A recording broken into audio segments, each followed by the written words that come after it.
Hey, good to see you.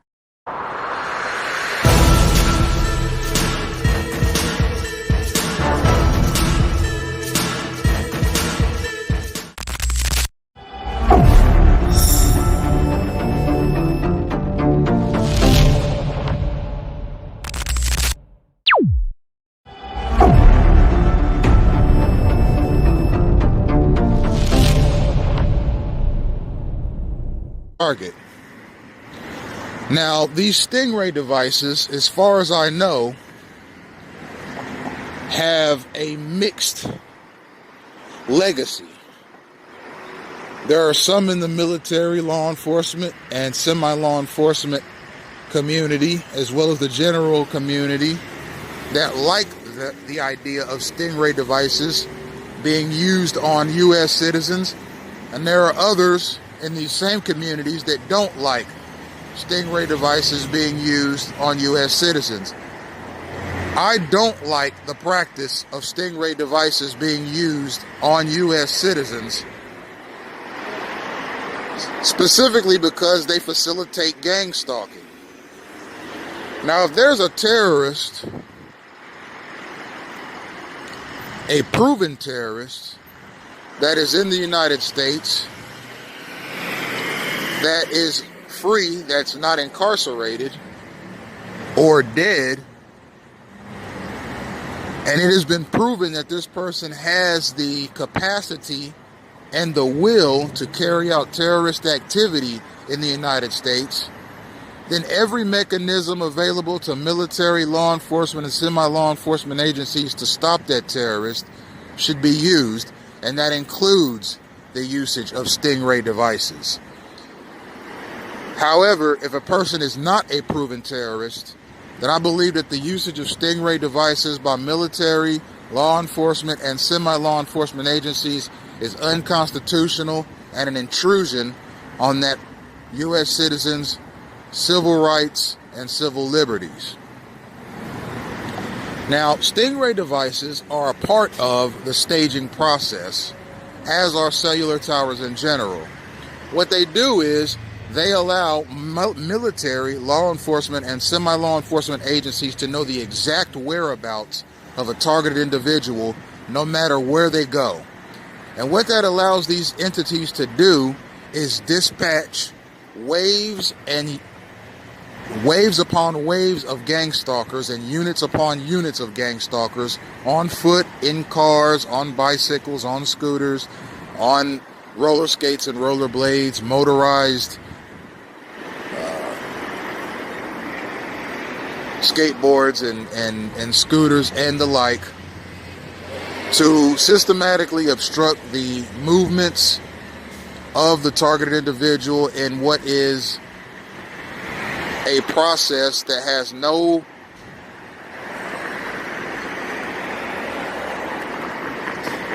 purpose other than to frustrate and annoy and irritate the targeted individual.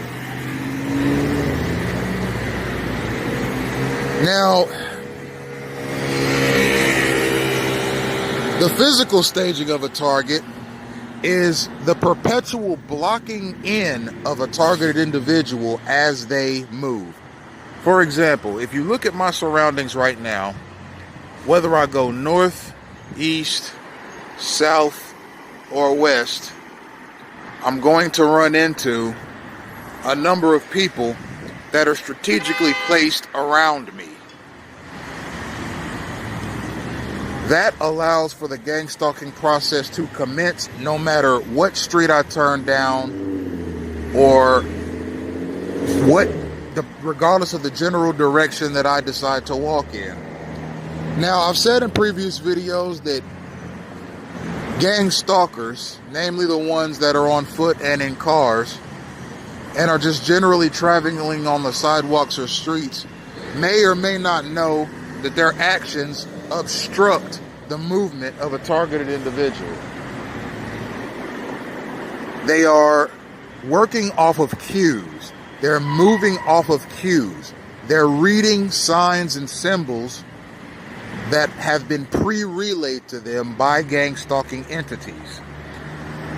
Now, for example, we'll look at an example of the systematic staging of a targeted individual. Let's say a targeted individual every morning gets up at 6 a.m. and goes to Starbucks for a cup of coffee, a dark roast.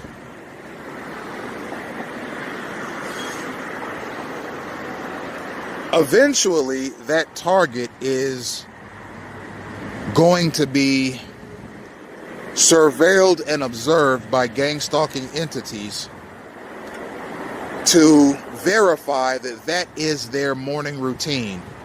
So, for example, let's say that a targeted individual carries on this morning routine for 1 year, and they are being surveilled for a gang-stalking campaign. General knowledge and just common sense tells the enterprises of gang-stalking that that targeted individual some days is going to leave at 5:50 a.m. Some days they're going to leave at 5:53 a.m. Some days they're going to leave at 5:59 a.m. Some days they might leave at 6:10 a.m. and all times in between those times. But they are generally going to leave their house around 6 a.m. to go to Starbucks for that morning cup of coffee. What that allows gang stalkers to do is stage that targeted individual, meaning that they will have a presence of public service vehicles waiting for them on all sides in constant movement, pedestrians waiting on them on all sides, north, east, south, and west in constant movement, and a number of vehicles of all shapes, sizes, colors, and makes and models waiting for them on all sides. Why? To block them in, to obstruct the freedom of their movement, so that gang stalkers will always have an eye on the targeted individual, whether or not they actually know that there's a targeted individual in their midst. For example, in front of me, I see 5 people, and there are another 4 crossing the walkway. That's 9 people.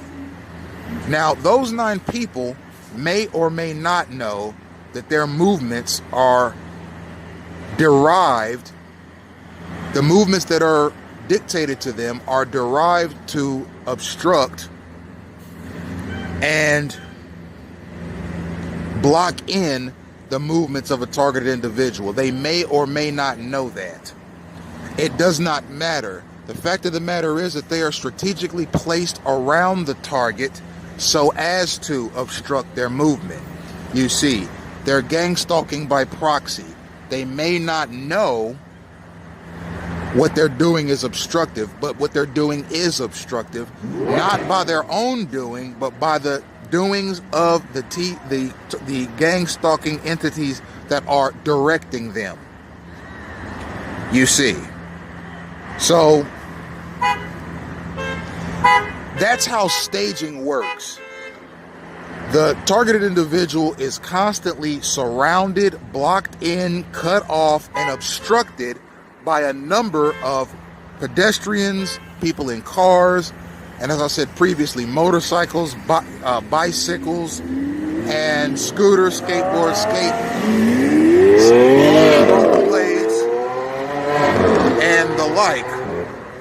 And it's meant to,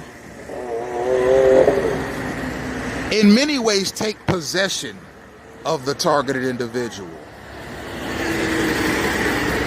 As we see another public service vehicle pass, you see, it's meant to systematically control the movements of the targeted individual. The targeted individual can never walk freely. Now, as soon as this walkway turns, and I'm able to walk across this walkway, I'm going to run into individuals engaged in gang stalking activity that have been strategically placed around me.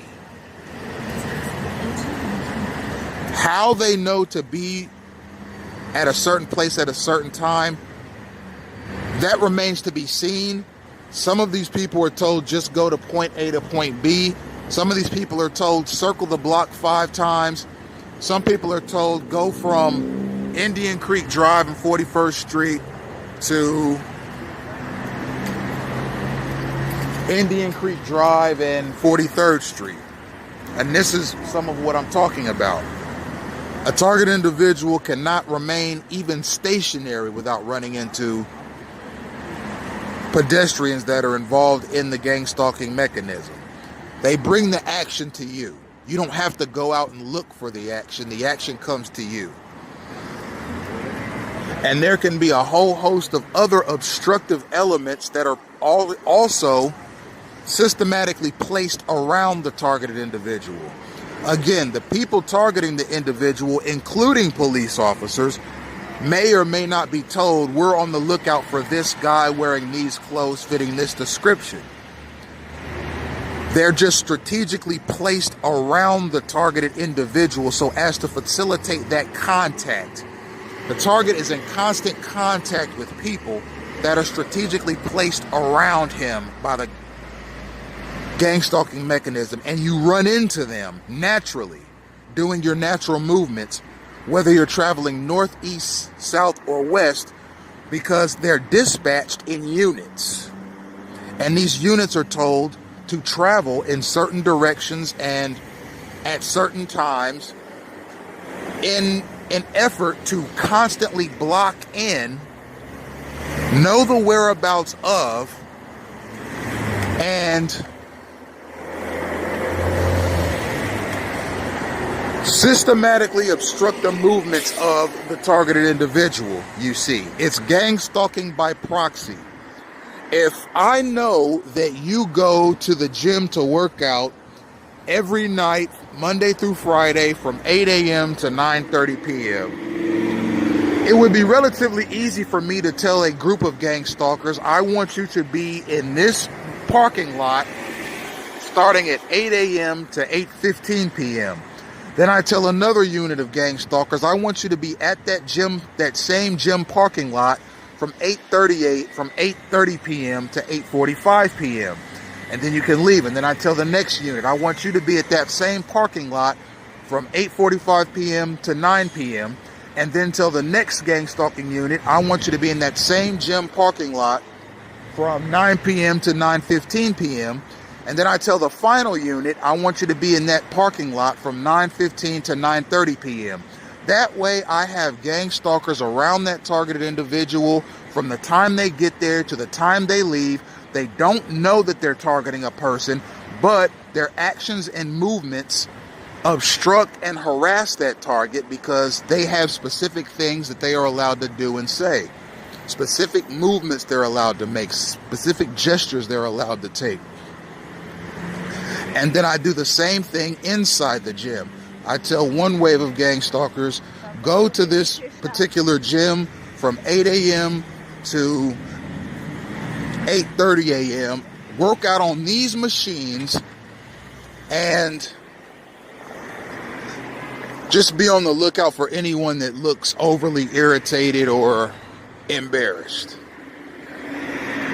Right? So now you have people on the outside of the gym and on the inside of the gym that are systematically placed there so that the targeted individual will run into them and be seen by them and see them and be forced to interact with them. All the while, these stalkers are either advertently or inadvertently doing things that targeted individual has seen elsewhere. For example, the people that are told to go to the gym from 8 o'clock to 8:30 p.m. and use these specific machines are given certain gestures, phrases, and movements to perform while at the gym.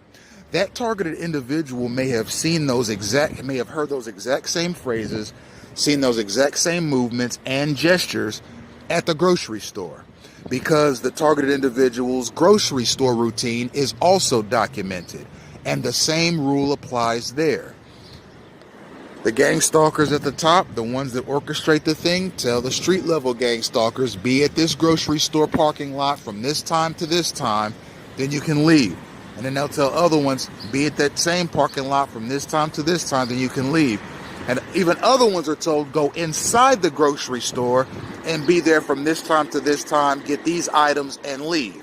You see, the targeted individual's grocery store routine is also observed. What they like to eat, how long they stay in the grocery store, what aisles they like to shop down, and so forth. And based on these numbers of factors, and mind you, there are gang stalkers that only do that. They surveil the target everywhere they go and document their routines, be it at the Starbucks, at school, at work, at the gym, their driving habits, their eating habits, whether they get up for a midnight snack or not. All of these, what time they wake up in the morning, what time they go to bed, what TV shows they like to watch, who they interact with. All of these things are documented so that that targeted individual's life can be systematically controlled either directly or indirectly by these same methods. It's like placing landmines around a person based on their daily routine, hoping that they run over one of those landmines. You understand? The landmines are not being thrown at you directly, but the landmines are being placed all around you based on your daily routine, your weekly routine, your monthly routine, your yearly routine. Where does he celebrate Thanksgiving? Where does he celebrate Christmas? Where does he celebrate New Year's? Where does he celebrate Valentine's Day? Where does he celebrate Easter? Where does he celebrate his birthday? Where does he celebrate on these special occasions and holidays and those special occasions and holidays? You see, and I also said in another video that there are times where jaywalking is safer than actually waiting on the... I hope I got it on tape, but that was a police vehicle. It had its lights on.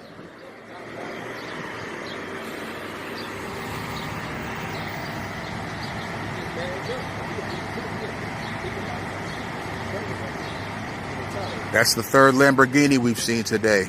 I love Lamborghinis. I think they're some of the hottest cars on the road.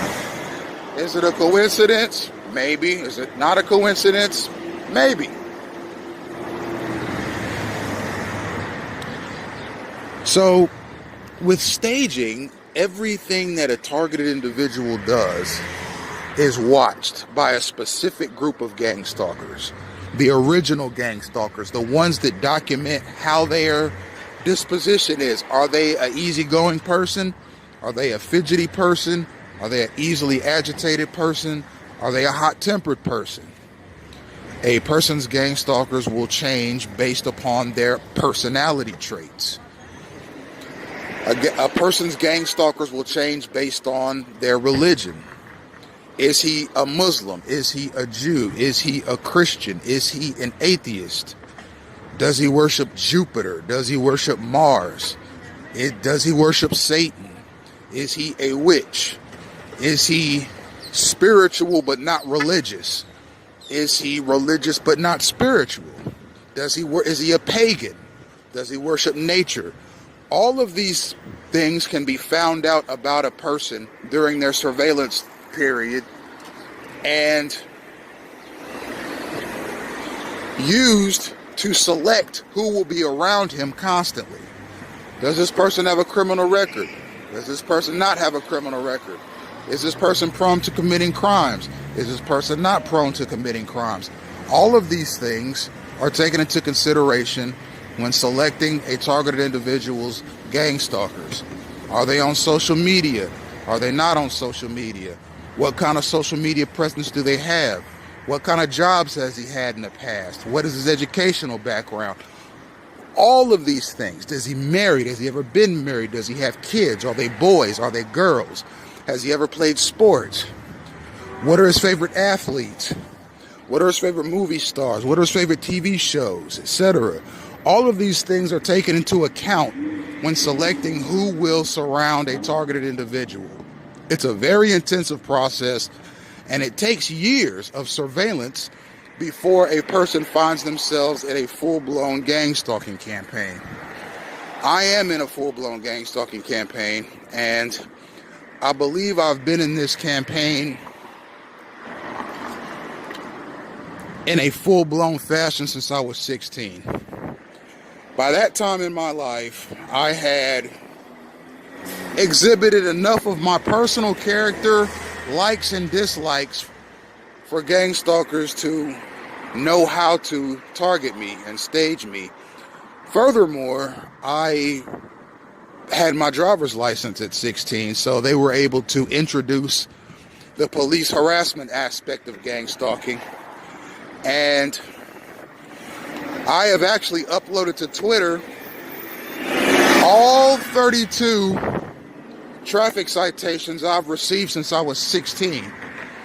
And they're all the result of gang stalking activity involving police officers.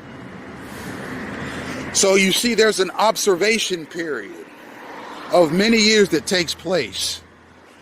And gang stalking evolves too. My gang stalking has changed drastically from the time I was 16 to now. I'm 33, will be 34 on May 24th, 1985, which is also, ironically, or you could say it was gang stalking activity, the date of my next court appearance, which was the result of gang stalking / police harassment. I hope the charges will be dropped against me. I expect that the charges will be dropped against me because I have no criminal record and I have furnished proof of my character, reputation, and intentions concerning the night in question to the court. So there's nothing further to argue. Anyhow, my gang stalking has evolved. It is an adaptive process. Its aim is to take a person out of society, either by institutionalization, prison, or the grave. And it is done by this constant irritation / obstructive mechanism that the targeted individual has to always encounter no matter where they go. And again, the people doing it, they're just taking cues. They don't know that they're actually stalking somebody. But one thing I can say about gang stalkers is that they are rude. They're rude, they're snobbish, they're stuck up, they're obstructive, and they always seem to be looking to get somebody into trouble, namely by calling security or law enforcement mechanisms on that person, even for the silliest, pettiest, minute reasons.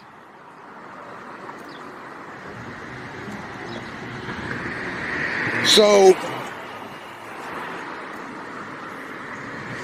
gang stalking is not only obstruction of a person's movement, it's obstruction of a person's civil rights and civil liberties.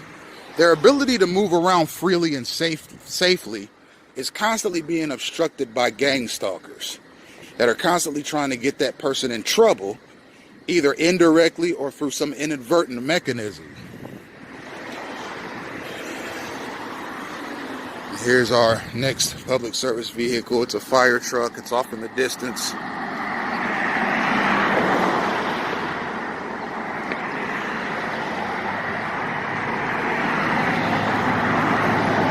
Now, public service vehicles follow the same cues as street-level gang stalkers, be at this location, at this time, for this amount of time, and it's based upon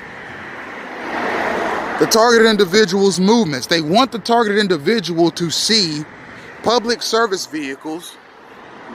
Okay, and we have a fire truck and a bus coming. They want the targeted individual to constantly be in the presence of public service vehicles so that that person will associate the gang stalking harassment tactic with the government. They want the targeted individual to feel like they are outgunned, outmanned, outclassed and out-resourced, because the same mechanisms that are being used by the gang stalkers at the street level are being used by the local, state, and federal government. You see, it's to create a sense of hopelessness and despair in the targeted individual, and it will create that sense of hopelessness and despair if you do not do your research on these kinds of programs and how they operate, why they operate, how they are exposed, and how they are dismantled. So it's fairly easy to put gang stalking into context when you experience it every day and when you research it.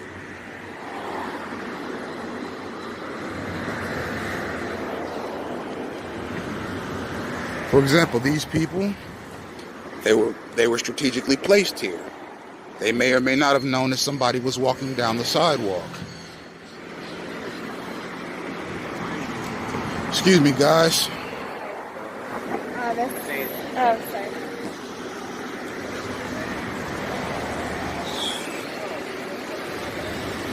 You see? And here's an Uber driver / Lyft driver. There's another Uber driver, and then there's another Uber driver in that black SUV, all coming at me at the same time where there's a fire truck. You see, they want the targeted individual to associate the gang stalking mechanism with the government. They want you to hate your government. They're going to think they want you to think your government hates you.